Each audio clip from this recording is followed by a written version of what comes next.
네, 오늘은 나는 누가 보냈는가라고 하는 제목으로 우리 요한복음 1장 19절부터 28절의 말씀을 가지고 함께 나누겠습니다.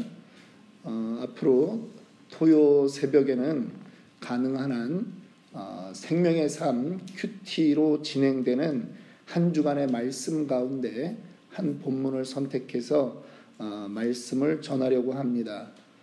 이유가 있습니다. 우리가 이 앞에 우리 교회 사역 방향들을 정해놨는데 올해는 아울리치죠. 그런데 내년의 목표는 월십입니다. 내년에 벌써 올해도 시작한 지 얼마 안 됐는데 내년 얘기라니까 좀 생뚱맞은 느낌이 좀 있습니다만 여러분들을 위해서 하는 겁니다.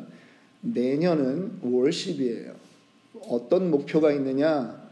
교회 와서 예배 드리는 것만 여러분들이 잘하는 그게 아니라 가정에서 예배가 되어야 되겠다 하는 것이 내년의 목표입니다. 그런데 이거를 그냥 내년 12월 달에 말씀드리면 혼란이 생겨요. 그래서 여러분들께 1월 1일부터 계속 올해는 카톡 통해서 공동체방에 우리가 큐티할 수 있는 그러한 조그만 내용이라도 이렇게 보냅니다. 그리고 시간이 되는 대로 저희가 큐티는 좀 이렇게 하십시오라고 하는 가이드라인을 잡아서 여러분들께 말씀을 드릴 거예요. 그래서 그런 방향의 일환으로 토요일은 저희가 수요일은 약간의 성경 공부 개념이 들어가고 토요일은 주중 큐티 묵상했던 말씀을 우리가 함께 나누는 그러한 시간을 좀 가지려고 합니다. 큐티를 여러분들이 해보신 분들도 계시고 또 어떤 교회는 사실은 큐티를 하지 말라 이렇게 강하게 말씀하는 목사님들도 계세요. 왜 그러냐 하면 큐티의 그 말씀을 너무 자의적으로 해석하기 때문에 성도들에게 오히려 좋지 않다. 그냥 새벽 기도 나오셔서 목사님 말씀 들어라 아니면 주일 말씀 들어라 이렇게 하시는 분들도 계세요.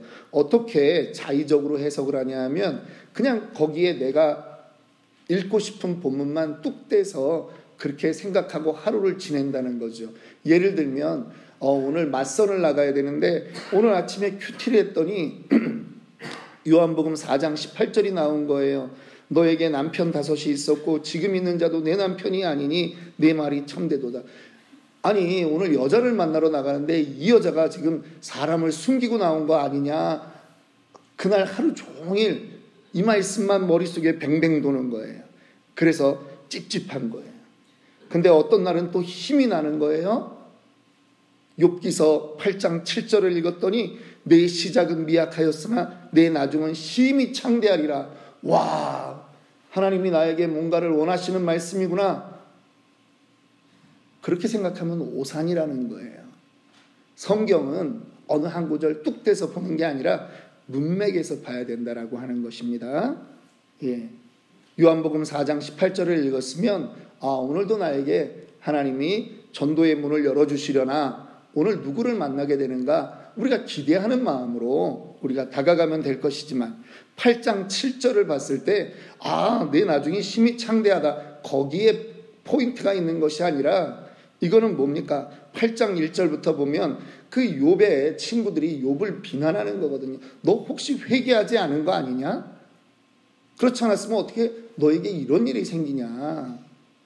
일반적인 사람은 시작은 미약했지만 나중은 창대할 텐데 너 지금 회개해라. 지금 비난하는 말이거든요. 그런데 그걸 갖다가 우리가 내 입맛에 맞게 이거를 자꾸 그렇게 성경을 보면 성경 해석과 적용이 잘못된다라고 하는 것입니다. 그런 의미에서 우리가 말씀을 여러 번 읽고 미니멈 3번 이상 읽고 혹시 거기에 단어 아니면 문맥 안에 하나님의 뜻 그것에 크게 어그러짐 없이 묵상하는 것이 필요합니다. 그래서 저희가 여러분들에게 올 한 해는 큐티를 좀 권합니다. 그리고 내년에는 좀 점검도 하고 싶은 거예요. 교회 와서 예배 드린다고 다 잘하고 있다가 아니라 정말 혼자 있을 때 그리고 가정에서 가정 예배가 살아야 됩니다. 예배가 우리 생활 속으로 들어가도록 그렇게 하려고 하는 것입니다. 이해해 주시고 순종해 주시면 감사하겠습니다. 요한복음 오늘 1장인데요. 사도 요한이 이 요한복음을 기록했을 때는 이미 80대 후반 90대가 되었다라고 그렇게 보는 것입니다. 요한복음 이렇게 말이 들어가니까 마태복음, 마가복음, 누가복음, 요한복음 다 똑같은 것처럼 생각되지만 마태, 마가, 누가 이 세 개는 우리가 공관복음이다 이렇게 말합니다. 공통된 관점에서 보는 거예요. 공통된 렌즈를 가지고 보는 거예요. 성경 그 예수님 사역의 순서대로 그것을 배열하고 그렇게 갑니다. 그런데 요한복음은 공관복음이라고 하지 않습니다. 같은 렌즈로 보고 있지 않아요. 요한복음은 시간 순서대로 기록되어 있지 않습니다. 사건 순서대로도 되어 있지 않습니다. 그저 요한복음 20장 31절에 말하듯이 오직 이것을 기록하면 너희로 예수께서 하나님의 아들 그리스도이심을 믿게 하려 하며 또 너희로 믿고 그 힘을 힘입어 생명을 얻게 하려 하는 것이 이 요한복음을 쓴 목적이거든요. 그래서 예수님의 하나님 되심과 하나님의 아들 되심을 증명하는 것입니다. 그래서 7가지 표적이 2장부터 기록되어 있는 것이고요. 또 요한복음에는 특별히 나는 하면서 시작되는 I am 이라고 하는 구절들이 반복되어 나타나고 있습니다. 나는 선한 목자라, 나는 양의 문이다, 나는 길이요 진리요 생명이다. 요한복음은 계속 예수님에게 포커싱을 해서 그렇게 하고 있는 것입니다. 오늘 1장입니다. 1장 안에서 먼저 등장하는 한 인물은 바로 침례 요한입니다. 침례 요한은 예수님의 오심을 준비하는 사람입니다. 그는 예수님보다 6개월 먼저 태어난 예수님의 한 종친입니다. 일가입니다. 광야에서 그가 말씀을 선포하자 사람들이 침례 요한에게 나왔습니다. 소문이 나는 것입니다. 대단한 사람이 있다. 우리의 폐부를 찌르는 그러한 말씀을 전하는 분이 있다라고 말하는 것이죠. 19절 말씀 보겠습니다. 유대인들이 예루살렘에서 제사장들과 레위인들을 요한에게 보내어 네가 누구냐 물을 때에 요한의 증언이 이러하니라. 너무 사람들이 침례 요한에게 모이니까 이제 사람들을 보내는 존재가 있는데 유대인들이 보냈다라고 하는 거예요. 유대인들이 누구예요? 예루살렘에서 보낸 주체가 있는데 제사장들과 레위인들이 요한에게 사람을 보냈습니다. 이 기관을 우리는 사내들인 공의회라 이렇게 말하죠. 정치적인 권한이 있는 것보다는 이들은 종교재판소다 이렇게 보면 좋을 것입니다. 로마가 통치하지만 그 안에서 유태인들의 종교는 이 사내들인에서 결정하는 것이죠. 그들이 제사장들의 종 레위인들을 보내는 거예요.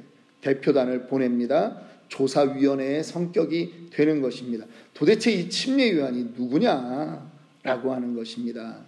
저는 이 말씀을 보면서 요한에게 보내어라고 하는 19장 첫 번째 나오는 이 보내어라고 하는 말에 좀 집중하려고 하는 것입니다. 왜냐하면 1장에 보면 보낸다라고 하는 이 말이 몇 번 나오는데요. 6절에 보면 우리가 읽지 않았습니다만 하나님께로부터 보내심을 받은 사람이 있으니 라고 말씀이 나옵니다. 대조되는 부분입니다. 침례 요한은 누구로부터 보내심을 받았다고요? 하나님으로부터 보내심을 받은 사람이에요. 또 침례 요한이 너는 도대체 누구냐라고 물으려고 침례 요한에게 온 사람은 누가 보낸 것입니까? 사내들인이 보낸 거고 제사장들이 보낸 사람이라고 하는 것입니다. 우리는 전설의 고향을 꼭 모르더라도 우리는 암행어사 출도요 하는 말만 들어도 우리는 떠오르는 것이 있습니다. 암행어사는 자기가 암행어사라고 말한다고 다 인정받는 것이 아닙니다. 사인이 있어야 되는 거예요. 뭐가 있어야 되죠? 마패가 있어야 돼요. 마패가. 그냥 마패에 말이 3마리 그려졌다, 5마리 그려졌다, 그냥 말을 이용할 수 있는 숫자만이 아니에요. 마패가 있다라고 하는 그 하나만으로도 누가 보냈는지가 드러난다라고 하는 거예요. 마패는요, 임금이 보낸 사람이다, 왕이 보낸 사람이다 라고 하는 의미가 되는 것입니다. 여러분, 지금 보낸 사람에 대해서 차이가 나는 거예요. 한 부류는 숫자는 많이 왔을지 모릅니다. 그런데 그들은 세상에 사람이 보낸 거예요. 그런데 침례 요한은 단 한 사람일지라도 만왕의 왕이시고 천지 만물을 지은 하나님이 파송한 사람이라고 하는 것입니다. 사람들이 와서 묻습니다. 너는 누구냐? 단지 이름을 묻는 것은 아니죠. 이름은 다 알고 있습니다. 정체성을 묻는 것입니다. 오늘 여러분들이 만약에 주중에 이 말씀을 여러분들이 읽었다면 여러분들 스스로에게 질문해야 되는 것입니다. 나는 누가 보냈는가? 나는 도대체 누구인가? 라고 하는 것을 질문해야 되는 것이죠. 혹시 주변 사람들이 여러분들에게 야, 네가 믿는 하나님 정말 대단하다. 안 바뀔 네가 이렇게 바뀌었냐? 라고 말한다면 여러분 칭찬 맞고요. 우리의 주인이 하나님 맞는 거예요. 그런데 만약에 야, 내가 너를 10년을 봤는데도 너는 어떻게 이렇게 변하지도 않냐? 만약에 그렇다면 여러분 회개해야 되는 것입니다. 나는 누구인가를 다시 한번 질문해야 되는 거예요. 보낸 사람이 있으면 그 보낸 분의 뜻에 맞게 살아야 되는 것 아니겠습니까? 지금 그래서 묻는 거예요. 네가 지금 하고 있는 이 행위가 뭐냐? 네가 메시아냐? 침례 요한이 대답합니다. 나는 아니다. 네가 그리스도냐라고 묻는 거예요. 히브리어로 메시아냐 그러는 거죠. 아니라는 겁니다. 난 그리스도가 아니야. 두 번째 질문합니다. 그러면 엘리야냐? 여러분 살면서 이런 질문 좀 받아봐야 되는데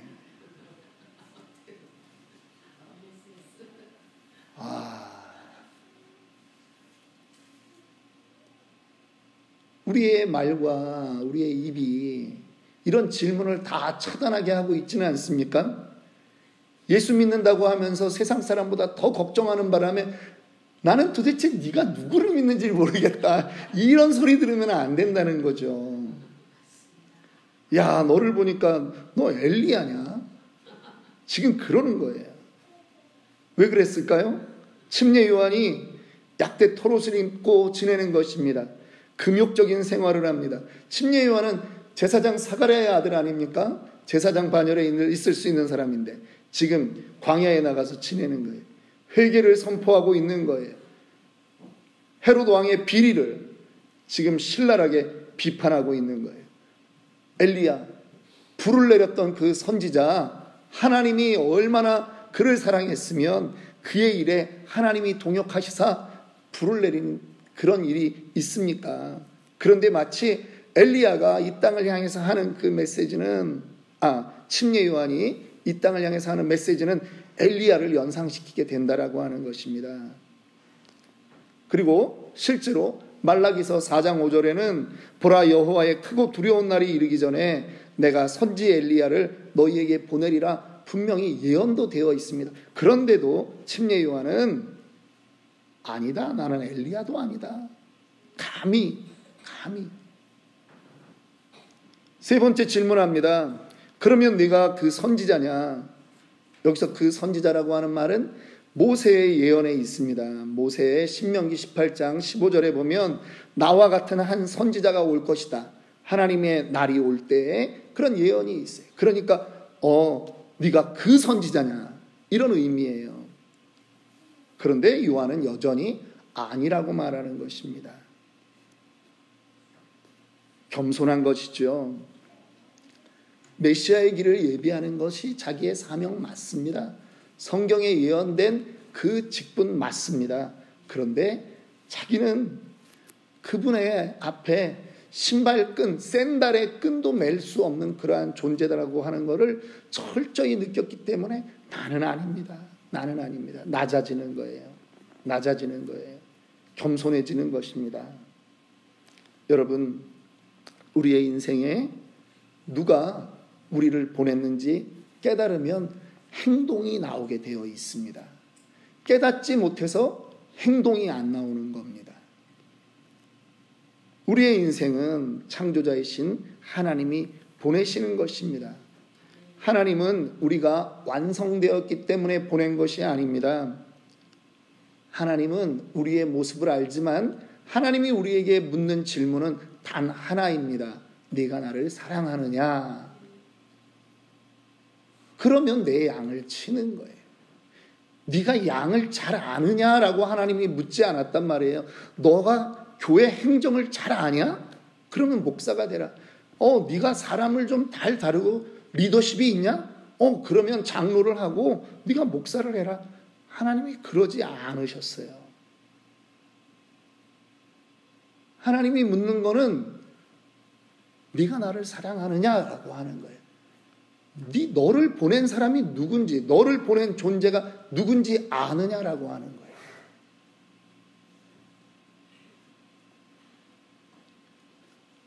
목회의 자리에서 목사도 사람을 의지할 때가 있습니다. 왜 없겠습니까? 기둥 같은 성도들이 많았으면 좋겠습니다. 왜 그런 마음이 없겠습니까? 그런데 목사가 교회에 사람 보고 가면 넘어지게 되어 있어요. 사람 보고 가면 넘어지게 되어 있어요. 결국은 하나님을 바라봐야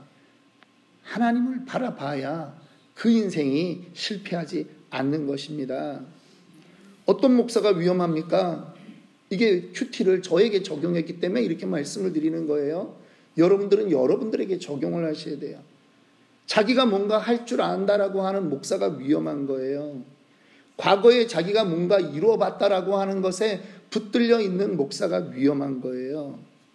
나에게 뭔가 달란트가 있다. 나에게 하나님의 어떤 특별한 부르심이 있었다라고 그것만 계속 붙들고 있는 목사가 위험한 목사예요. 어떤 분이 위험해요? 교사로 섬길 때 혹은 전도사로 섬길 때 교회의 집사로 열심히 섬길 때 사람들이 나와 함께 했고 전도가 일어났고 많은 사람들이 내 부서에 늘어났기 때문에 사람들이 칭찬하는 거죠. 우리 한국 사람들은 다 그러지 않습니까? 이야, 김 집사 목회해야 되겠다. 신학교 가라. 조 집사 너무나 잘하는데 신학교 가라. 이야, 달란트가 너무 좋다. 찬양이 됐던 말씀 전하는 공과 공부 전하는 거든. 야, 가라. 그렇게 가면 고생 많이 한다라고 하는 것이에요.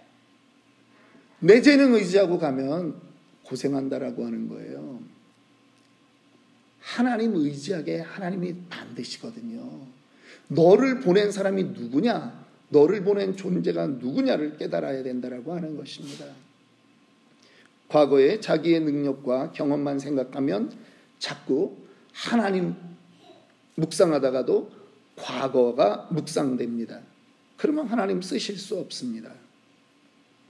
침례 요한은요, 세상에 칭찬해도 나는 아니라, 야, 너 그리스도같이 지금 하는 것 같은데, 나는 아니야.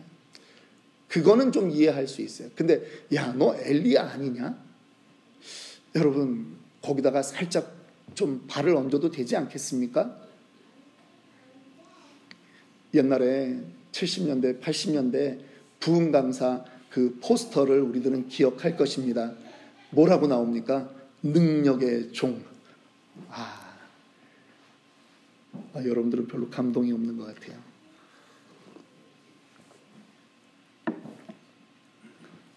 우리는 살면서 언제 한번 그런 표현을 들어보나 할 때가 있는데 이미 다 내려놨습니다만,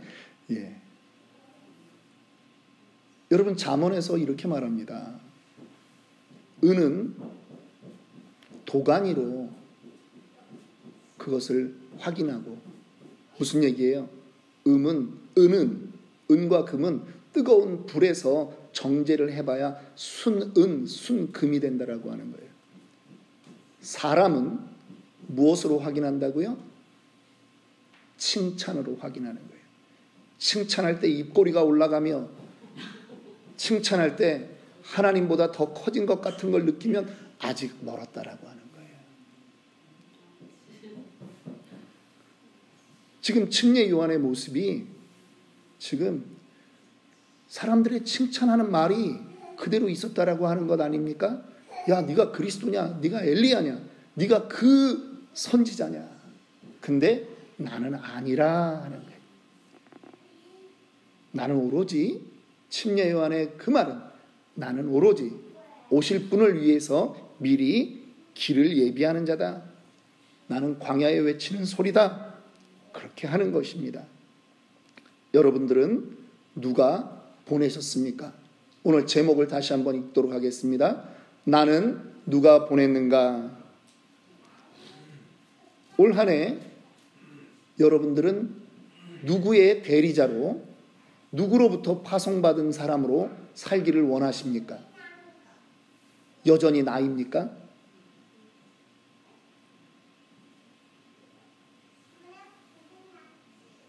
여러분에게는 그분이 어떤 사명을 주셨습니까?